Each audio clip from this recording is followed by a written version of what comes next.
வானொலியில் நீங்கள் கேட்டு மகிழ்ந்த தென்கட்சி கோ. சுவாமிநாதன் அவர்களின் இன்று ஒரு தகவல் கதை தொகுப்பினை கேட்கலாம். உலகத்தில் எது எதுக்கும் ஆராய்ச்சி கூடங்கள் இருக்குதுல்ல, அது மாதிரி தூக்கத்தை பற்றி ஆராய்ச்சி பண்ணுறதுக்கு ஒரு ஆராய்ச்சி கூடம் இருக்குது. அப்படி ஆராய்ச்சி பண்ணணும்னா அதுக்கு மூழ்கிக்கிட்டு இருக்கணும்ல. அதனால தான் அந்த ஆராய்ச்சி கூடம் இங்கே இல்லை, அமெரிக்காவில் பாஸ்டன் பல்கலைக்கழக மருத்துவமனையில் அது இருக்குது. அங்கே தூக்கத்தை பற்றி பலவிதமான ஆராய்ச்சிகள் பண்ணிகிட்டு இருக்கிறாங்க. அந்த ஆராய்ச்சி கூடத்தில் இயக்குனராக இருக்கிற ஒரு நிபுணர், அவர் என்ன சொல்கிறார் தெரியுமா? உங்களுக்கு தூக்கம் வரலையா, நீங்கள் நல்லா தூங்கிறதுக்கு தாராளமாக சில யோசனைகளை என்னால் சொல்ல முடியும் அப்படிங்கிறார். யோசனை தானே, காசா பணமாக கேட்டு வச்சுக்கலாமே. உணவு, மனநிலை, தூங்கும் இடத்தோட சூழ்நிலை, படுக்கைக்கு செல்கிறப்போ உள்ள பழக்க வழக்கங்கள், இது காரணமாக ஒருத்தருக்கு தூக்கம் வராமல் போகலாம். தூக்கம் வராததுக்கு இதுதான் காரணம்னா அதையெல்லாம் சுலபமாக கட்டுப்படுத்தலாங்கிறார் அவர். தூக்கத்தை வரவழைக்கக்கூடிய ஒரு நல்ல மருந்து உடற்பயிற்சி. ஆனால் ஒன்று, படுக்க போகிற நேரத்தில் இது மாதிரி உடற்பயிற்சிகள் எல்லாம் செய்யக்கூடாது. கொஞ்சம் முன்னாடி பகல்லையே இந்த பயிற்சிகளை செய்கிறது நல்லது. தூக்கம் வராமல் அவதிப்படுறவங்க பிற்பகல் நேரங்களில் காஃபி, டீ இது மாதிரி பானங்களை சாப்பிடக்கூடாது. மது அருந்துறது கூட தூக்கத்தை பாதிக்கும். வெது வெதுப்பான நீரில் குளிக்கிறது, தியானத்தில் ஈடுபடுறது, ஓய்வாக இருக்கிறது, படுக்கிறது, அதாவது படுக்கிறதுக்கு முன்னாடி ஒரு குவளை பால் சாப்பிட்றது, இதெல்லாம் தூக்கத்தை வரவழைக்கிறது ரொம்ப உதவியாக இருக்கும். இன்னொரு விஷயம் என்னென்னா, தூங்கி ஆகணுமேங்கிற கவலை வேண்டியதில்லை. அப்படி நினச்சி கவலைப்படுறதை விட்டுடணும். தூக்கம் வரலையா, உடனே படுக்கையை விட்டு எழுந்திரிக்க வேண்டியது. வெளியில் வாங்க, வேறு ஏதாவது வேலையில் ஈடுபடுங்க, கொஞ்சம் நேரம் உலாவுங்க, அல்லது ஏதாவது ஒரு புஸ்தகத்தை எடுத்து படிங்க. களைப்பு ஏற்பட்டால் மறுபடியும் படுக்கைக்கு போங்க, தூக்கம் தானாக வந்துடும். ஒரு விஷயத்தை மட்டும் நல்லா ஞாபகத்தில் வச்சுக்கணும். படுக்கைக்கு போகிறப்போ உங்கள் மற்ற எல்லா பிரச்சனைகளையும் மறந்துடணும். அது எப்படி சார் முடியும், அந்த நேரம் தானே எல்லா பிரச்சனையும் வரிசையாக ஞாபகத்துக்கு வருது அப்படின்னு நாம் நினைக்கலாம். ஆனால் பழக்கத்தில் அதை நாம் மாற்றிக்க முடியும். கொஞ்சம் முயற்சி பண்ணணும், அவ்வளோதான். இது எல்லாமே ஆராய்ச்சி பண்ணி பார்த்துட்டு அந்த நிபுணர் சொல்கிற கருத்து தான். இன்னொரு விஷயமும் அவர் சொல்கிறார். அது என்னென்னா, உடல் கோளாறு காரணமாக தூக்கம் வராமல் அவதிப்படுறவங்களுக்கெல்லாம் இந்த யோசனைகள் சரியாக வராது அப்படிங்கிறார். அதுக்கெல்லாம் மருத்துவ சிகிச்சை கொடுத்து தான் சரி பண்ணணும். சில பேருக்கு நடு ராத்திரியில் மூச்சு திணறல் ஏற்பட்டு தூக்கம் வராமல் போயிடும். ஊரெல்லாம் தூங்குறப்போ தான் மட்டும் தூங்காமல் மூழ்கிட்டு இருக்கிறது, ஊரெல்லாம் மூழ்கிட்டு இருக்கிறப்போ தான் மட்டும் தூங்குறது, இது மாதிரி கோளாறுகளால் சில பேர் பாதிக்கப்படலாம். கால் தசை முறுக்கிக்கிறதுனால சில பேருக்கு அடிக்கடி விழிப்பு வரலாம். மன அழற்சி காரணமாக சில பேருக்கு தூக்கம் வராது. இது மாதிரி கோளாறுகளுக்கெல்லாம் அதுக்கு தகுந்த மாதிரி சிகிச்சை கொடுத்து தான் சரி பண்ண வேண்டியிருக்கும். எந்த கோளாறும் இல்லாமல் தூக்கம் வரலைன்னா ஆரம்பத்தில் சொன்ன முறைகளை கடைப்பிடிச்சி பார்க்கலாம். தூக்கம் வந்ததுன்னா யோசனை சொன்ன அந்த நிபுணருக்கு நன்றி சொல்லலாம். ஒருத்தர், ஏன் சார் பஸ்ஸில் தூங்குறது கெட்ட பழக்கமானு கேட்டார். இல்லையே, நான் கூட பஸ்ஸில் போகிறப்ப தூங்கிட்டு தானே போவேன் அப்படின்னார் இன்னொருத்தர். அப்புறம் ஏன் என்ன டிரைவர் வேலை வேணாம்னு வீட்டுக்கு அனுப்பி வச்சுட்டாங்க அப்படின்னாராம் அவர். ஒரு ஊரில் ஒரு ஆள் இருந்தான். அவனுக்கு ஒரே ஒரு மகள். அவளை நல்ல இடத்துல கட்டி கொடுக்கணும்னு ஆசைப்பட்டான். அதுக்காக மாப்பிள்ளை தேடிக்கிட்டு இருந்தான். அவன் கொஞ்சம் வசதியான ஆள், அதனால் நிறைய பேர் வந்தாங்க. இருந்தாலும் ஒரு நல்ல குணமுள்ள மாப்பிள்ளையாக இருக்கணும் அவன் எதிர்பார்த்தான். அப்படி இருக்கணும்னு தொடர்ந்து முயற்சி பண்ணான். கடைசியாக ஒரு 3 பேர் கிடைச்சாங்க. அந்த 3 பேரில் யாரை தேர்ந்தெடுக்கிறது, இதுதான் அவனுக்கு வந்த குழப்பம். இந்த நிலைமையில் ஒரு பெரியவரை தேடி போனான். அவர்கிட்ட தன்னுடைய பிரச்சனையை சொன்னான். அவர் கொஞ்சம் யோசனை பண்ணார். அதுக்கப்புறம் 3 பேரையும் கூப்பிட்டார். இதை பாருங்கப்பா, உங்கள் 3 பேருக்கும் 3 மாத கால அவகாசம் தர்றேன். நீங்கள் இப்போ போகலாம், 3 மாதம் கழித்து திரும்பி வரலாம். அப்படி வரும்பொழுது இந்த 3 மாத காலத்தில் நீங்கள் செஞ்ச நல்ல காரியம் ஏதாவது ஒன்று சொல்லணும். அதை வச்சு உங்களில் ஒருத்தரை நாங்கள் தேர்ந்தெடுத்துக்கிறோம் அப்படின்னு சொன்னாராம். 3 பேரும் சரின்னு சொல்லிவிட்டு திரும்பி போயிட்டாங்க. 3 மாதம் ஆச்சு. அதுக்கப்புறம் ஒரு நாள் திரும்பி வந்தாங்க. அவர் அவங்கள கூப்பிட்டு உட்கார வச்சார். அப்புறம் கேட்டார், இப்போ சொல்லுங்கள், இந்த 3 மாத காலத்தில் நீங்கள் செஞ்சுருக்கிற ஏதாவது ஒரு நல்ல காரியத்தை சொல்லுங்க அப்படின்னார். முதல்ல ஒருத்தன் எழுந்திரிச்சு நின்னான். ஐயா, எங்கள் அப்பா இறந்த பிறகு அவரோட கணக்கு வழக்குகளை எடுத்து பார்த்துக்கிட்டு இருந்தேன். அவர் ஒரு வியாபாரிகிட்ட 10,000 ரூபா கடன் வாங்கியிருக்கிறதாக எழுதியிருந்தார். அந்த வியாபாரியும் இப்போ உயிரோடு இல்லை. இருந்தாலும் அந்த வியாபாரியோட மகனை தேடி கண்டுபிடிச்சேன். கணக்கு புத்தகத்தை காட்டினேன். எங்கள் அப்பா உங்கள் அப்பா கிட்ட 10,000 ரூபா கடன் வாங்கியிருக்கிறதாக இதை எழுதியிருக்கிறார். அதனால் அதை திருப்பி கொடுக்கறதுக்காக வந்திருக்கிறேன். இந்தாங்க அந்த பணம் அப்படின்னு சொல்லி கொடுத்துட்டு வந்துட்டேன் அப்படின்னு நானாம். இதை பெரியவர் கவனமாக கேட்டுக்கிட்டார். அதுக்கப்புறம் ரெண்டாவது இளைஞன் எழுந்திரிச்சான். ஐயா, நான் போன மாதம் ஒரு நாள் ராத்திரி வேளையில் ஒரு காட்டுப்பாதை வழியாக எங்கள் ஊருக்கு போய்கிட்டு இருந்தேன். அந்த சமயத்தில் அந்த வழியாக வந்துக்கிட்டு இருந்த ஒரு வழிப்போக்கர்கிட்ட 4-5 திருடர்கள் வம்பு வளர்த்து அவர்கிட்ட இருந்த பொருளை எல்லாம் கொள்ளையடிச்சிக்கிட்டு இருந்தாங்க. நான் உடனே ஒரு குச்சியை எடுத்துகிட்டு ஓடினேன். அந்த திருடர்களை அடித்து விரட்டினேன். பொருளையெல்லாம் மீட்டு அந்த வழிப்போக்கர்கிட்ட ஒப்படைச்சேன். அவரை பத்திரமா அழைச்சிக்கிட்டு போய் அவர் வீட்டில் விட்டுட்டு வந்தேன் அப்படின்னு நானும். இதையும் பெரியவர் கவனமாக கேட்டுக்கிட்டார். அடுத்தபடியாக மூணாவது இளைஞன் எழுந்திரிச்சான். ஐயா, போன மாதம் ஒரு நாள் நான் ஒரு மலைப்பாதை வழியாக போய்கிட்டு இருந்தேன். மலைப்பாதை விளிம்பில் ஒரு மதகு கட்டை, அது மேலே ஒரு ஆள் படுத்து தூங்கிட்டு இருந்தான். அந்த பக்கம் தவறி உருண்டு விழுந்திருந்தான்னா அதில் பாதாளம். அது மலையடி வாரத்தில் போய் தான் விழணும், அவ்வளவு பள்ளம். அது தெரியாமல் அவன் பாட்டுக்கு தூங்கிட்டு இருந்தான். நான் உடனே அவன்கிட்ட ஓடி போய் குனிஞ்சு அவன் முகத்தை பார்த்தேன். அப்போ தான் புரிஞ்சுது, அவன் ஏற்கனவே எனக்கு தெரியும். அவனை எனக்கு நிறைய கெடுதல் பண்ணியிருக்கிறான், இடைஞ்சல் கொடுத்தவன். இருந்தாலும் ஐயோ பாவம்னு நினச்சி அவனை எழுப்பி பாதுகாப்பாக வேறு ஒரு இடத்துல படுக்க வச்சுட்டு வந்தேன் அப்படின்னு நானும். பெரியவர் இதையும் கேட்டுக்கிட்டார். அதுக்கப்புறம் அவங்க 3 பேரையும் பார்த்து, நீங்கள் போகலாம், நாங்கள் யோசித்து முடிவு பண்ணி உங்களுக்கு சொல்லி அனுப்புகிறோம் அப்படின்னாராம். அந்த இளைஞர்கள் புறப்பட்டு போயிட்டாங்க. அதுக்கப்புறம் அந்த பெண்ணோட அப்பாவை பார்த்து சொன்னார், இந்த 3 பேருமே நல்ல பிள்ளைங்க தான், அதில் ஒன்றும் சந்தேகம் இல்லை.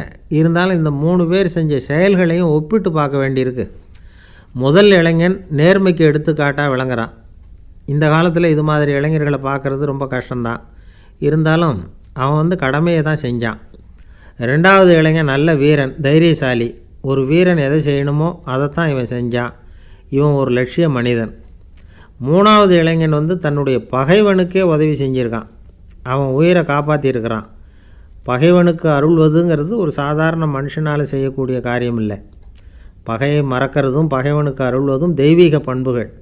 அதனால் இவனையே உன்னுடைய மகளுக்கு ஏற்ற மாப்பிள்ளையாக தேர்ந்தெடுக்கலாம் அப்படின்னு சொன்னாங்களாம். ஒரு நல்ல நாளில் அவங்களுக்கு திருமணம் நல்ல விதமாக நடந்து முடிஞ்சுதான். இது சுவாமி சின்மயானந்தர் சொல்லியிருக்கிற ஒரு கதை. இதிலேருந்து நாம் புரிந்து கொள்ள வேண்டிய ஒரு கருத்து, நமக்கு கெடுதல் பண்ணவங்களுக்கும் நாம் நல்லது செய்யணும். ஆனால் நடைமுறையில் அப்படி நம்மளால் செய்ய முடியறதில்ல. அதுதான் சிக்கல். நம்மால் ஒருத்தங்கிட்ட கேட்டேன், ஏண்டா உன்னுடைய பகைவன் ஒருத்தன் அது மாதிரி ஒரு மலைப்பாதை மதகு கட்டையில் படுத்திருந்தா உடனே நீ என்ன நினைப்ப அப்படின்னு கேட்டோம். இது ஒரு அருமையான சந்தர்ப்பம்னு நினைப்பேன் அப்படின்னா. எதுக்குன்னு கேட்டோம். அவனை அந்த பக்கமாக உருட்டி கீழே தள்ளுறதுக்கு அப்படின்னா. ஒரு ஆள் ராமகிருஷ்ணரை தேடி வந்தான். அவன் கையில் 1000 பொற்காசுகள் வச்சுருந்தான். அதை அவர்கிட்ட கொடுத்து இதை ஏற்றுக்கணும் அப்படின்னு ரொம்ப பணிவாக கேட்டுக்கிட்டான். அவர் பார்த்தார், இது எனக்கு தேவையில்லை, ஆனாலும் உன்னுடைய மனசை புண்படுத்துறதுக்கு நான் விரும்பலை, அதனால் நீ கொடுக்குறத வாங்கிக்கிறேன்னார். வாங்கிக்கிட்டார். அப்புறம் கேட்டார், இதை பாரு, இனிமேல் இதெல்லாம் என்னுடையது தானே அப்படின்னார். ஆமாம், அதையெல்லாம் நான் உங்களுக்கே கொடுத்துட்டேன்னா அவன்.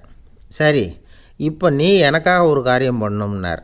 என்ன செய்யணும்னு சொல்லுங்கன்னா, இந்த நாணயங்களையெல்லாம் எடுத்துக்கிட்டு போய் கங்கை நதியில் எரிஞ்சுட்டு வா அப்படின்னார். இவனுக்கு அதிர்ச்சியாக போச்சு. என்ன பண்ணுறது, இனிமேல் அது முடியாதுன்னு சொல்ல முடியாது. ஏன்னா அந்த நாணயங்களையெல்லாம் அவருக்கே கொடுத்துட்டான். இனிமேல் அதெல்லாம் இவனுடையது இல்லை. பேசாமல் அவ்வளவையும் அள்ளிக்கிட்டு ஆத்தங்கரைக்கு போனான். போனவன் ரொம்ப நேரம் திரும்பியே வரல. ராமகிருஷ்ணருக்கு சந்தேகம், என்ன ஆச்சு அந்த மனுஷனுக்கு, காசுகளோடு அந்த கங்கையில் குதிச்சுட்டானா, போகும்பொழுதே ஒரு மாதிரியாக தான் போனான், போய் என்னன்னு பார்த்துட்டு வாங்க அப்படின்னார். அங்கே இருந்த ஒருத்தர் ஓடி போய் பார்த்தார். அவர் போய் பார்க்கும்பொழுது அவன் அங்கேயே இருந்தான். அதுக்கப்புறம் அவர் திரும்பி வந்தார். வந்து விவரத்தை சொன்னார். அதாவது அவன் கங்கை கரையில் உட்காந்துக்கிட்டு ஒவ்வொரு நாணயமாக 1 2ன்னு எண்ணி எண்ணி வீசிக்கிட்டு இருக்கிறான். அவனை சுற்றி ஒரு கும்பல் நின்றுக்கிட்டு அவனை தடுத்துக்கிட்டு இருக்குது அப்படின்னு விவரத்தை சொன்னார் போயிட்டு வந்தவர். இதை கேட்டதும் ராமகிருஷ்ணரே புறப்பட்டு அங்கே போனாராம். என்ன இப்படி பண்ணிகிட்ருக்கிற, நான் உன்னை அந்த நாணயங்களை கங்கையில் வீசி எறிய சொன்னேன், நீ ஏன் அதை எண்ணிக்கிட்டு இருக்கிற அப்படின்னார். பழக்கம்தான் காரணம், நான் ஒவ்வொரு நாளும் ஒவ்வொன்றா சேமித்து வச்சேன். இன்றைக்கி என்கிட்ட நிறைய இருக்குது, உங்களுக்கு ஒரு 1000 நாணயங்களை கொடுக்கணுங்கிறது என்னோடய ஆசை அப்படின்னா. இப்போ ராமகிருஷ்ணர் சொன்னார், ஒரே நேரத்தில் எல்லாத்தையும் சம்பாதிச்சிருந்தா நீ எண்ணுறது பொருத்தமாக இருக்கும். எல்லாத்தையும் இழக்கும்போது ஒவ்வொன்றா எண்ணிக்கிட்டு இழக்கிறதுங்கிறது சரியான செயல் இல்லை. அதனால் ஒரே தடவையாக எல்லாத்தையும் தூக்கி எறிஞ்சிடும் அப்படின்னார். இது இழப்பது அப்படிங்கிற ஒரு உயர்ந்த நிலை. இதை நாம் யதார்த்த வாழ்க்கையில் சம்மந்தப்படுத்தி பார்த்து குழப்பிக்கிட்டு இருக்கக்கூடாது. இழக்கிறேன்னு சொல்லிக்கிட்டு இருக்கிற காசையெல்லாம் ஆற்றுலையும் குளத்துலையும் கொண்டு போய் எரிஞ்சிட்டு வாங்க அப்படின்னு உபதேசம் பண்ணுறதாக யாரும் நினச்சிடக்கூடாது. இதில் நாம் புரிஞ்சிக்க வேண்டியது என்னென்னா, எதையாவது ஒன்றை இன்னொருத்தருக்கு கொடுக்கணும் அப்படின்னு விருப்பப்பட்டால் அதை மனப்பூர்வமாக கொடுத்துடணும். கொடுத்துட்டு அதையே நினச்சிக்கிட்டு இருக்கக்கூடாது. நம்மால் ஒருத்தர் ஒரு 100 ரூபா நோட்டை தன்னுடைய நண்பர் ஒருத்தர்கிட்ட கொடுத்து, இது உனக்கு தான் வச்சுக்கோ அப்படின்னார். அவர் பார்த்தார், இது இனிமேல் எனக்கு தானே சொந்தம் அப்படின்னார். ஆமான்னார் அவர். அப்படின்னா எனக்காக நீ ஒரு உதவி செய்யணும்னார். சொல்லுங்கள் செய்கிறேன்னார் அவர். இந்த 100 ரூபா நோட்டை தீ வச்சு கொளுத்தி விடுன்னார். இவர் அதிர்ச்சியாகி அவரை பார்த்தார். இப்போ அவர் சொன்னார், நீ எனக்கு அன்பாக கொடுத்தது இது, இந்த நோட்டு கள்ள நோட்டுங்கிறது எனக்கு முன்னாடியே தெரியும், சீக்கிரம் கொளுத்தி விடு, அதுதான் நம்ம 2 பேருக்குமே நல்லது அப்படின்னாராம் அவர். ஒருத்தர் அவசரமாக போய்கிட்டு இருந்தார். எங்கே போய்கிட்டு இருக்கீங்க அப்படின்னு கேட்டார் ஒரு பெரியவர். கடைக்கு போகிறேன் சார், சாமான் வாங்கிறதுக்கு அப்படின்னார். அங்கே போகிறதுக்கு முன்னாடி தெரிஞ்சிக்க வேண்டியதெல்லாம் தெரிஞ்சுக்கிட்டீங்களா அப்படின்னு கேட்டார் பெரியவர். கடைக்கு போய் காசை கொடுத்து ஒரு பொருளை வாங்கிட்டு வரப்போகிறோம், இதில் தெரிஞ்சிக்க வேண்டியது என்ன இருக்குது அப்படின்னார் அலட்சியமாக. இப்போ அந்த பெரியவர் பேச ஆரம்பித்தார். இந்த உலகத்தில் எந்த ஒரு செயலில் இறங்குறப்பவும் நாம் நல்லா ஆலோசனை பண்ண வேண்டிய விஷயம் 5 அப்படின்னார். உதாரணமாக, ஒருத்தன் கடைக்கு போய் ஏதோ ஒரு பொருளை வாங்கிட்டு வர போகிறான்னு வச்சுக்கோங்களேன். அப்போ கூட அவன் 5 விஷயங்களை பற்றி தெரிஞ்சுக்க வேண்டியிருக்குது அப்படிங்கிறார் அவர். முதல்ல அந்த பொருள் எப்படிப்பட்டது அப்படிங்கிறத தெரிஞ்சுக்கணும். ரெண்டாவதாக தன்னை பற்றியும் தெரிஞ்சுக்கணும். அப்போ தான் அந்த பொருள் தனக்கு தேவையா இல்லையா அப்படிங்கிறத புரிஞ்சுக்க முடியும். மூணாவதாக தெரிஞ்சுக்க வேண்டியது ஒன்று இருக்குது. அது என்னென்னா, அந்த பொருளை அடையிறதுக்கு வழி என்ன அப்படிங்கிறத தெரிஞ்சுக்கணும். அதாவது எவ்வளவு பணம் கொடுத்தா அது கிடைக்கும், இது மாதிரியான விஷயங்கள். நாலாவதாக அந்த பொருளை அடையிறது மூலமாக நாம் அடையக்கூடிய பயன் என்ன அப்படிங்கிறதையும் உணரணும். அஞ்சாவது, அந்த பொருளை அடையிறதுல இருக்கக்கூடிய தடை எது அப்படிங்கிறதையும் நாம் தெரிஞ்சுக்கணும். பெரியவர் பேசுகிறது ஏதோ தத்துவம் மாதிரி தெரியுது இல்லையா? தத்துவம்தான். அதாவது இப்படி உலகியல் வாழ்க்கையில் சின்ன சின்ன விஷயங்கள்லேயே நாம் 5 விஷயங்களை தெரிஞ்சுக்க வேண்டியிருக்குது. அது ரொம்ப அவசியமாக இருக்குது. பேரின்ப நிலைன்னு சொல்கிறாங்கள்ல, அது மாதிரி பெரிய சமாச்சாரங்கள்லேயும் இந்த 5 விஷயங்களை நாம் தெரிஞ்சுக்க வேண்டியிருக்குது. அதுக்கு பேர் என்னன்னா அர்த்த பஞ்சகம். வைணவ சமயத்தில் அர்த்த பஞ்சகம்ங்கிறது ரொம்ப பெரிய விஷயம். கடைக்கு போகிறது மாதிரி கடவுளை பார்க்க போகிறப்பவும் நாம் 5 விஷயங்களை தெரிஞ்சுக்கணுமா. முதல்ல பரம்பொருள் அப்படிங்கிறது என்ன, அதோட தன்மைகள் என்ன, இதை தெரிஞ்சுக்கணும். இதுக்கு பேர் என்னென்னா பரமாத்ம ஸ்வரூபம் அப்படின்னு பேர். ரெண்டாவது, நாம் யார், நம்மோட தன்மை என்ன அப்படிங்கிறத தெரிஞ்சுக்கணும். நான் யாருன்னு எனக்கே தெரியலைங்கிறப்போ இதை நான் சொல்கிறேன்னு இது என்னுடையதுன்னு சொல்கிறது தப்பு தானே. அப்புறம் மூணாவது விஷயம், பரம்பொருளை நாம் அடையிறதுக்கு வழி எது, இதை தெரிஞ்சுக்கணும். இது உபாய ஸ்வரூபம் அப்படின்னு பேர். நாலாவது விஷயம், நாம் அடைய வேண்டிய பயன்கள் என்ன அப்படிங்கிறத தெரிஞ்சுக்கிறது. இதுக்கு புருஷார்த்தம் அப்படின்னு பேர். அஞ்சாவது, அந்த பயனை அடைய விடாமல் தடுக்கிற தடைகள் யாவை அப்படிங்கிறத தெரிஞ்சுக்கிறது. இது விரோதி ஸ்வரூபம். இதைத்தான் தடையியல் அப்படின்னு சொல்கிறாங்க.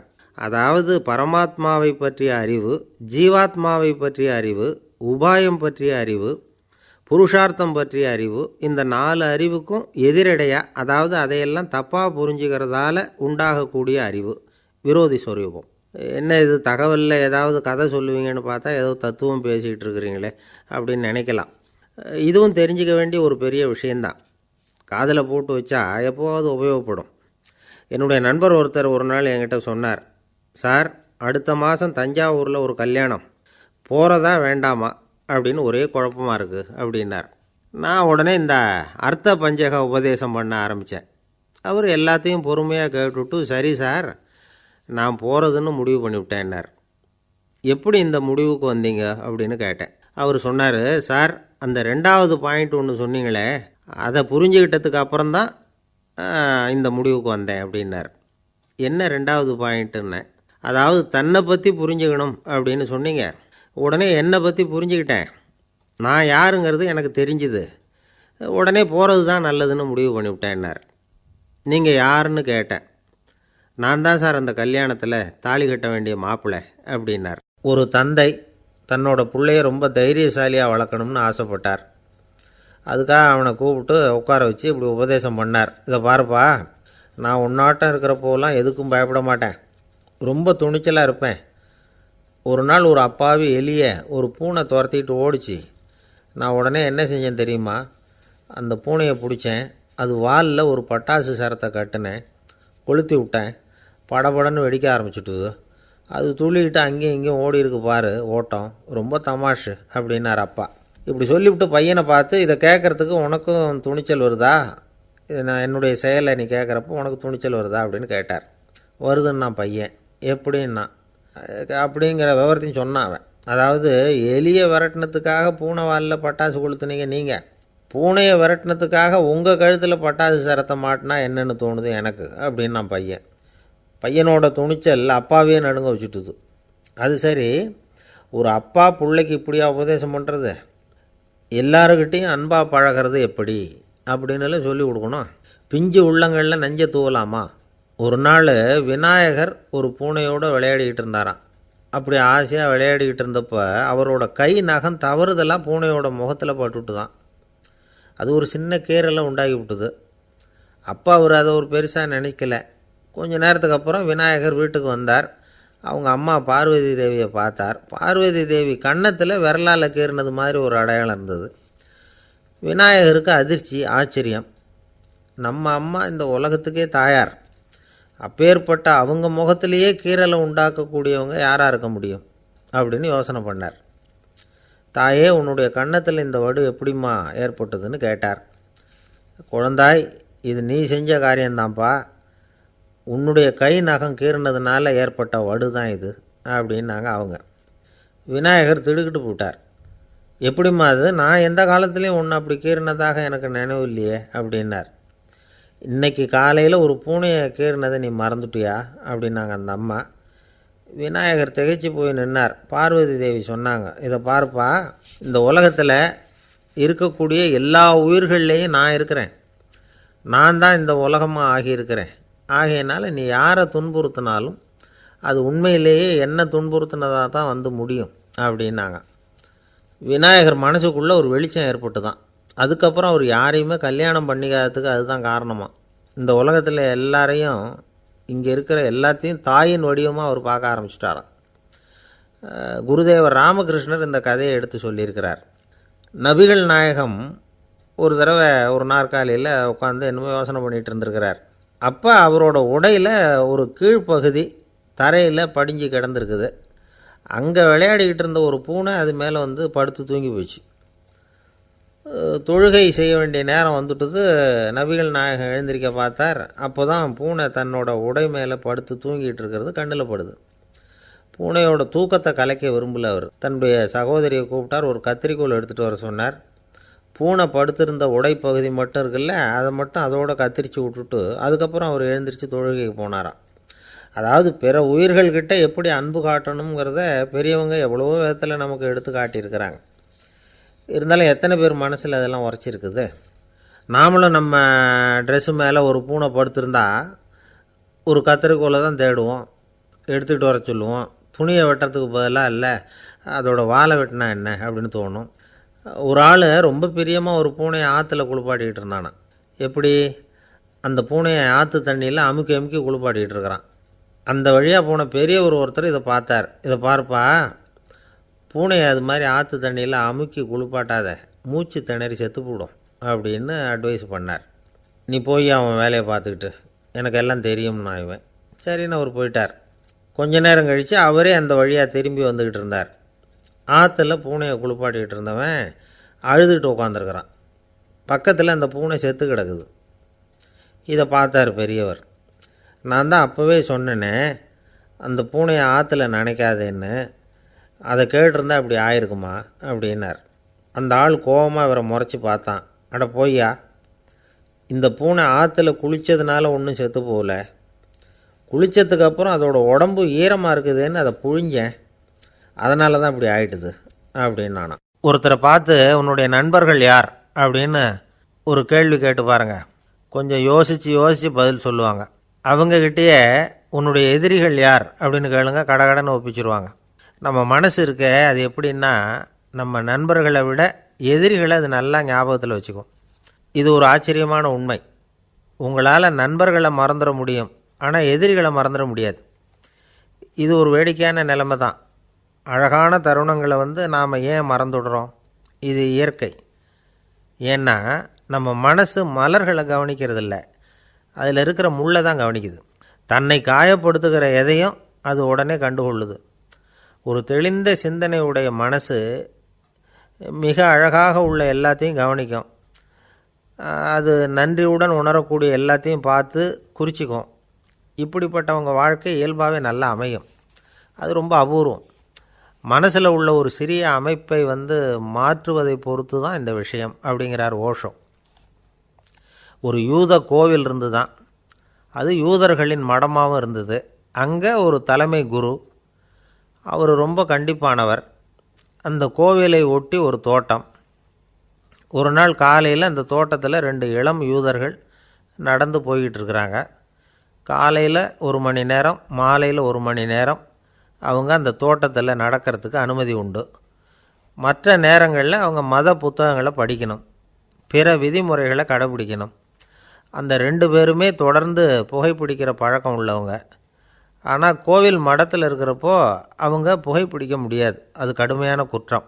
சரி, நாம் தோட்டத்தில் இருக்கிறப்போவாவது புகைப்பிடிக்கலாமா அப்படின்னு ஒரு ஆசை அவங்க 2 பேருக்குமே. இருந்தாலும் பயம். இப்படி கேட்டால் மதகுரு என்ன சொல்லுவாரோ அல்லது என்ன செய்வாரோங்கிற பயம். இப்படியே கொஞ்ச நாள் ஆச்சு. ஒரு நாள் இந்த 2 பேரில் ஒருத்தன் ரொம்ப கலங்கி போய் அந்த கோவிலிருந்து வெளியில் வந்துக்கிட்டு இருந்தான். வந்தவன் நேராக தோட்டத்து பக்கம் போனான். அங்கே இன்னொருத்தன் ஆனந்தமாக புகை பிடிச்சிக்கிட்டு இருக்கிறான். அதை பார்த்து தான் இவனுக்கு அதிர்ச்சி. அட கடவுளே, என்ன இது, நீ கேட்காமலே ஆரம்பிச்சிட்டியா அப்படின்னா. இல்லை நான் கேட்டுவிட்டு தான் ஆரம்பிச்சிருக்கேன்னா அவன். அப்படியா, என்ன மனுஷன் இவர், நானும் தான் கேட்டேன், என்னை கண்ணாமுன்னான்னு திட்டிவிட்டார். இது என்ன கோவிலா இல்லை நரகமா? உனக்கு புகை பிடிக்கணும்னு ஆசையாக இருந்தால் நரகத்துக்கு போகணும்னு சொல்லிவிட்டார். அது சரி, உன்னை மட்டும் எப்படி அனுமதிச்சார் அப்படின்னு கேட்டான் இவன். அவன் சிரிச்சுக்கிட்டே, நீ எப்படி கேட்ட சொல்லு அப்படின்னா. நாம் இந்த தோட்டத்துக்கு வர அனுமதிக்கப்பட்டிருக்கிறதே ஜபத்துக்காகத்தானே, அதனால் நான் ஜபம் சொல்லும் பொழுது புகை பிடிக்கலாமா அப்படின்னு கேட்டேன். அதுக்கு தான் அவர் சத்தம் போட்டு என்னை அடிக்கவே வந்துட்டார் அப்படின்னா இவன். நீ ஒரு மாதிரியாக கேட்டிருக்க, நான் வேறு மாதிரியாக கேட்டிருக்கிறேன். ஜபம் சொல்லும்போது புகை பிடிக்கலாமான்னு நீ கேட்டிருக்க. ஐயா, புகை பிடிக்கும் பொழுது ஜபிக்கலாமா அப்படின்னு நான் கேட்டேன். அதில் தப்பு ஒன்றும் இல்லை அப்படின்னு பதில் சொல்லிட்டார் அப்படின்னா. ஒரு சிறிய மாற்றம்தான் அது மிகப்பெரிய மாறுதலை ஏற்படுத்தி விட்டது. மனசு நல்ல விதமாக சிந்திக்க ஆரம்பிச்சுட்டுதுன்னா மகிழ்ச்சிக்கு பஞ்சம் இல்லை. ஒரு கஞ்சன் ஆற்றுல விழுந்துட்டான். வெள்ளத்தில் தத்தளிச்சிக்கிட்டு இருக்கிறான். கரையில் நின்ன ஒருத்தர், உன் கையை கொண்டா இப்படி பிடிச்சி இழுத்து கரையில் சேர்த்து விட்றேன்னார். எதையும் கொடுத்து பழக்கம் இல்லாத அவன் கையையும் கொடுக்க மாட்டேன்னுட்டான். இவர் பார்த்தார். உன் கையை கொடுன்னு சொல்கிறதுக்கு பதிலாக நான் என் கையை கொடுக்குறேன் பிடிச்சிக்கோ அப்படின்னார். அவன் கப்புன்னு பிடிச்சிக்கிட்டான், இழுத்து கரையில் போட்டார். பிரம்மத்தை அறிந்தவன் பிரம்மமாகிறான் அப்படின்னு ஒரு பெரியவர் பேசினார் ஒரு கோவிலில். தைத்திரிய உபனிஷத்து அப்படி சொல்லுதான். இதை கேட்கும்பொழுது நமக்கு ஒரு சந்தேகம் வரும். அது எப்படி? பிரம்மத்தை அறிந்தவன் பிரம்மம் ஆகிறான்னா, சிங்கத்தை அறிந்தவன் சிங்கம் ஆகிறானா, தோசையை அறிந்தவன் தோசை ஆகிறானா? இப்படிப்பட்ட சந்தேகம் நமக்கு வர்றதில் ஒன்றும் ஆச்சரியம் இல்லை. இது இயற்கை. இதுக்கும் அந்த பெரியவரே பதில் சொல்கிறார். சிங்கம் வேற, நாம் வேற. அதனால் சிங்கத்தை அறிந்தவன் சிங்கமாக மாட்டான். ஆனால் பிரம்மம் வேற, நாம் வேற இல்லை. அதனால் பிரம்மத்தை அறிந்தவன் பிரம்மமாகிறான் அப்படிங்கிறது அவரோட விளக்கம். மனிதன் அவன்தான் தான் பிரம்மங்கிறது தெரியாதனால தான் அதை வேறு எங்கேயோ தேடிகிட்டு இருக்கிறான். கடைசியில் அது தான் தாங்கிறது புரிஞ்சுக்கிற பொழுது அவன் பிரம்மம் ஆகிடுறான். இதை விளக்கிறதுக்கு ஒரு உபநிஷத்து கதையே இருக்குது. நமக்கு தெரிஞ்ச கதை தான், ஆனால் அதை வேறு விதமான அர்த்தத்தில் விளையாட்டாக சொல்லிகிட்டு இருக்கிறோம். ஒரு சமயம் ஒரு 10 நண்பர்கள் ஒரு காட்டு வழியாக போய்கிட்டு இருக்கிறாங்க. குறுக்க ஒரு நதி, அதை கடந்து அடுத்த பக்கம் போகணும். எல்லோரும் ஒரு வழியாக கடந்து அடுத்த கரைக்கு போய் சேர்ந்துட்டாங்க. அங்கே போய் சேர்ந்ததுக்கப்புறம் எல்லோரும் பத்திரமா வந்து சேர்ந்துட்டோமா அப்படின்னு தெரிஞ்சுக்கிறதுக்காக எண்ணி பார்க்குறான் அந்த கூட்டத்து தலைவன். அவங்க மொத்தம் 10 பேர். ஆனால் இவன் எண்ணி பார்க்குறப்போ 9 தான் வருது. ஏன்னா அவன் தன்னை விட்டுவிட்டான். எதிரில் நிற்கிறவங்கள மட்டுமே எண்ணுறான். ஐயோ 10வது ஆள் எங்கேங்கிறான், பதறான். சரி நீ இரு நான் எண்ணி பார்க்குறேன்னு சொல்லிவிட்டு இன்னொருத்தன் வந்து எண்ணுறான். அவனும் தன்னை விட்டுவிட்டு எண்ணுறான். 9 தான் வருது. எல்லோரும் கொய்யோ முறையோன்னு கத்த ஆரம்பிச்சிட்டாங்க. அந்த சமயத்தில் ஒரு பெரியவர் அந்த பக்கமாக வர்றார். என்ன விஷயம்னு விசாரிக்கிறார். 10வது ஆள் 6 அடிச்சுட்டு போட்டுது அப்படின்னு சொல்லி இவங்க அழறாங்க. சரி அழாதீங்க அப்படின்னு சொல்லி அந்த தலைவனை பார்த்து இப்படி வாங்குறார். வர்றான். இப்போ எனக்கு முன்னாடி ஒரு தரம் எண்ணு பார்க்கலாம்ங்கிறார். 1 2 3ன்னு ஆரம்பித்து 9ல் வந்து முடிக்கிறான். உடனே பெரியவர் நீ தான் அந்த 10வது ஆள் அப்படிங்கிறார். இது உண்மை. நாம் தான் அது. நாம் தான் நம்மளை வேறு எங்கேயோ தேடிகிட்டு இருக்கிறோம். நாம் எங்கேயோ தேடிகிட்டு இருக்கிறோமே அந்த பிரம்மம் நாம் தான். இப்படி ஒரு பெரிய உண்மையை விளக்கிறதுக்காக தான் அப்படி ஒரு கதை சொல்லப்பட்டது. ஆனால் அதை வந்து நாம் வேறு விதமாக வேடிக்கையாக உபயோகப்படுத்திக்கிட்டு இருக்கிறோம். எப்படி தெரியுமா? ஒரு ஆத்தங்கரையில் ஒரு 10 பேர் முழிச்சுக்கிட்டே நின்றுக்கிட்டு இருந்தாங்களாம். அந்த பக்கமாக வந்த ஒருத்தன் ஏன் இப்படி முழிச்சுக்கிட்டு நிற்கிறீங்கன்னு கேட்டிருக்கிறான். எங்களுக்கு நீச்சல் தெரியாது, நாங்கள்லாம் அடுத்த கரைக்கு போய் சேரணும் அப்படின்னாங்களாம். சரி நான் கொண்டுட்டு போய் விட்றேன். எல்லாரும் அக்கறைக்கு போய் சேர்ந்த உடனே ஆளுக்கு ₹1 வீதமாக மொத்தம் ₹10 எனக்கு கொடுக்கணும் அப்படின்ட்டுருக்கான் இவன். சரின்னு ஒத்துக்கிட்டாங்க. இவன் ஒவ்வொருத்தராக கையை பிடிச்சி மெதுவாக ஆற்றுல இறக்கி அழைச்சிட்டு போயிட்டான். 9 பேரை கரை சேர்த்துட்டான். 10வது ஆள் பாதி ஆற்றுல போயிட்டுருக்கிறப்போ திடீர்னு வெள்ளம் வந்துட்டுது. புடி நழுவி போச்சு. கையை விட்டுட்டான். வெள்ளம் அடிச்சிட்டு போட்டுது. அழைச்சிட்டு வந்தவன் நீச்சல் அடித்து தட்டு தடுமாறி கரைக்கு வந்து சேர்ந்துட்டான். கரையில் இருந்தவங்களுக்கு இந்த விஷயம் தெரியாது. இருந்தாலும் இவன் உடம்பு பூரா நனைஞ்சி கொஞ்சம் அதிகமாக மூச்சு வாங்க நின்றுக்கிட்டு இருந்தானா, ஏங்க ஏன் இப்படி மூச்சு வாங்குது, என்ன விஷயம் அப்படின்னு கேட்டாங்களாம். அதுக்கு இவன் கொஞ்சமாக அலட்டிக்காமல் சொன்னானா, வேறு ஒன்றும் இல்லை, நீங்கள் கொடுக்க வேண்டிய ₹10 ₹1 குறைஞ்சி போச்சு அவ்வளவுதான் அப்படின்னானா. ஏங்க எங்கே போயிட்டு வரீங்க அப்படின்னு கேட்டேன். எனக்கு வேண்டப்பட்ட ஒருத்தரை பார்த்து. ஆஸ்பத்திரிக்குன்னார். எந்த ஆஸ்பத்திரிக்குன்னே? மாட்டு ஆஸ்பத்திரிக்குன்னார். என்ன விஷயம்னே? மாமனாருக்கு உடம்பு சரியில்லை, அதுதான் மாட்டு ஆஸ்பத்திரிக்கு போயிட்டு வரேன்னார். அட பாவி, அதுக்கு அந்த ஆஸ்பத்திரிக்காக போவாங்க அப்படின்னு ஆச்சரியமா. அட அது இல்லைப்பா, முதல்ல எங்கள் குடும்ப டாக்டர் தான் தேடிக்கிட்டு போனேன். அவர் அந்த நேரத்தில் அவர் வளர்க்குற நாய்க்குட்டிக்கு உடம்பு சரியில்லைன்னு சொல்லி அதை தூக்கிக்கிட்டு மாட்டு ஆஸ்பத்திரிக்கு போயிட்டாராம் சொன்னாங்க. அதனால் அங்கே போய் அவரை சந்தித்து விஷயத்தை சொல்லிவிட்டு வர்றேன்னார். அப்புறம் தான் எனக்கு கொஞ்சம் நிம்மதியாக இருந்தது. பொதுவாக நமக்கு தெரிஞ்ச வரையில் டாக்டர்கள் 2 வகை. நமக்கு வைத்தியம் பண்ணுற டாக்டர்கள் ஒரு வகை, நம்மக்கிட்ட இருக்கிற ஆடு மாடு கோழிக்கு வைத்தியம் பண்ணுற டாக்டர்கள் ஒரு வகை. இப்போ தான் எனக்கு தெரியும் இன்னொரு வகையான டாக்டர்களும் உண்டுங்கிறது. அது யாருன்னா பூச்சிகளுக்கு வைத்தியம் பண்ணுற டாக்டர்கள், அதாவது பூச்சி டாக்டர்கள். வெளிநாடுகளில் அப்படிலாம் கூட சில பேர் இருக்கிறாங்க. பிரிட்டனில் யார்க்ஷயர் வட்டாரத்தில் ராதர்ஹாம் அப்படின்னு ஒரு ஊர். அங்கே ஒரு விலங்கியல் மருத்துவர், பேர் டாக்டர் லான்ஸ் ஜெப்சன். அவர் ஆஸ்பத்திரி வாசலில் பார்த்தீங்கன்னா தினமும் நிறைய பேர் நின்றுக்கிட்டு இருப்பாங்க. கையில் கண்ணாடி குடுவை, தகர டப்பா இப்படி ஏதாவது இருக்கும். அதுக்குள்ளே ஏதாவது பூச்சிகள் இருக்கும். அதுக்கு வைத்தியம் பண்ணுறதுக்காக வந்தவங்க தான் அவங்கெல்லாம். சிலந்தி பூச்சி, பல்லி, தேளு, பாம்பு இப்படி ஏதாவது இருக்கும். பொழுதுபோக்காக சில பேர் நாய், பூனை, கிளி, மைனா, புறா இப்படி ஏதாவது வளர்க்குறாங்கல்ல, அது மாதிரி இப்போல்லாம் தேளு, பல்லி, பாம்பு, பூச்சி இதையெல்லாம் வளர்க்க ஆரம்பிச்சிட்டாங்களாம். இது ஒரு புது ஃபேஷன். இப்போ கூண்டுக்குள்ளே டப்பாக்குள்ளே போட்டு வளர்க்குறது, அதுக்கு ஏதாவது நோய் வந்துட்டுதுன்னா வைத்தியம் பண்ணுறதுக்கு டாக்டர்கிட்ட வந்துட வேண்டியது, இப்படி இந்த பழக்கம்லாம் நிறையா வந்துட்டுது. ரத்தம் உறிஞ்சிற அட்டைகள் கூட இவங்ககிட்ட வைத்தியத்துக்கு வருதான். சிலந்திகளில் செங்கால் சிலந்தின்னு ஒரு வகை. மத்திய அமெரிக்க காடுகளில் இது அதிகம்.